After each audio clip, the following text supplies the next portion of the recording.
বাংলাদেশে চলছে ছাত্র আন্দোলন, ফিরছেন ভিনদেশের পড়ুয়া থেকে ভারতীয়রা। বাংলাদেশে চলছে ছাত্র আন্দোলন, সেই আন্দোলনের জেরে উত্তপ্ত হয়ে উঠেছে বাংলাদেশ। খারাপ পরিস্থিতির জন্য ফুলবাড়ী সীমান্ত চেকপোস্ট দিয়ে ভারতে ফিরছেন ভিনদেশের পড়ুয়া থেকে ভারতীয়রা। সরকারি চাকরিতে সংরক্ষণ বিরোধী ছাত্র আন্দোলন চলছে বাংলাদেশে। সেই আন্দোলনের জেরে বন্ধ ইন্টারনেট পরিষেবা, সেই সঙ্গে অনির্দিষ্টকালের জন্য শিক্ষা প্রতিষ্ঠান বন্ধের ঘোষণা করেছে বাংলাদেশ সরকার। এই পরিস্থিতির জেরে ভারত ও নেপাল সহ বিভিন্ন দেশের পড়ুয়ারা বাংলাদেশ থেকে নিজের দেশে ফিরছেন। এছাড়া বাংলাদেশে যারা বেড়াতে গিয়েছেন তারাও ঘরে ফিরে আসছেন। শনিবার শিলিগুড়ি সংলগ্ন ফুলবাড়ী সীমান্ত চেকপোস্ট দিয়ে অনেক পড়ুয়া এবং পর্যটককে ফিরে আসতে দেখা যায়। তাদের মধ্যে কেউ পশ্চিমবঙ্গের শিলিগুড়ির, কেউ বাংলাদেশে পড়াশোনা করতে যাওয়া নেপালের বাসিন্দা। এছাড়া ভারতের অন্যান্য রাজ্যের বাসিন্দারাও রয়েছেন।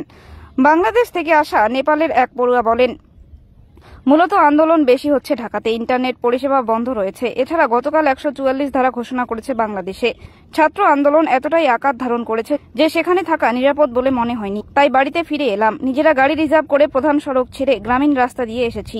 একই কথা জানান আরেক পড়ুয়া। আন্দোলন মূলত শহরগুলিতে হচ্ছে, তবে ইন্টারনেট বন্ধ থাকায় বাইরের জগতের সঙ্গে যোগাযোগ করা সম্ভব হচ্ছে না। এছাড়া মা বাবার সঙ্গে কয়েকদিন থেকে যোগাযোগ বন্ধ। বাবা মাও এ ব্যাপারে চিন্তায় রয়েছেন, তাই দেশে ফিরে এলাম। बांग्लादेश गोपालगंज। सिचुएशन क्या है बांग्लादेश का? सिचुएशन हम जिस जगह पे वहाँ पे तो ठीक ही है, लेकिन दूसरे जगह पे जहाँ पे मेन यूनिवर्सिटी में जहाँ पे क्लासेस हो रहा है, प्रोटेस्ट हो रहा है, वहाँ पे सिचुएशन अच्छा नहीं है।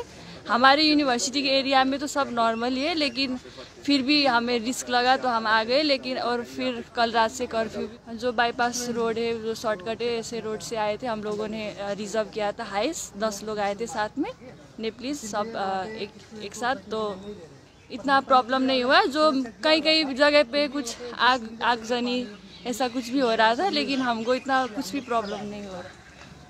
आपका नाम क्या है? अस्मिता कार्की। किस पेपर है? कौन सा सब्जेक्ट है आपका? Veterinary medicine. घर कहाँ पर? नेपाल, काठमांडू। আমার নাম ললন ঠাকুর।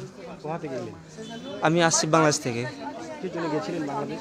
আমি ওখানে পড়াশোনা ফার্মেসি পড়াশোনা করতে জন্য গেছিলাম। কেমন সিচুয়েশন দেখছেন? মানে এখানে সিচুয়েশন তো একটু খারাপ আছে, আর বন্ধ করে দিছে, এরকম একটা অবস্থা। কতটা আতঙ্কে ছিল এই? ভয় তো ছিল, বাইরে যাইতে একটু মানে ভয় তো ছিল। আর আমি তো ফরেনার, তো বাইরে যাওয়ার জন্য তো নিষেধ করে দিয়েছিল ওখানে। রাস্তায় তো মানে সব কিছু বন্ধ ছিল, তারপরও রাস্তায় মানে কখনই কি হবে কি হবে না ওইটা ভয় নিয়ে আসতে ওখান থেকে আসছি। জি। ইন্টারনেট পরিষেবা কি চালু আছে?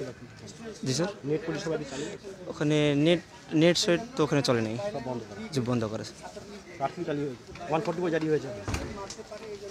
144 জারি হয়ে ওখানে মানে হ্যাঁ বন্ধ সব আছে। কি নাম আছে? আমার ললন ঠাকুর।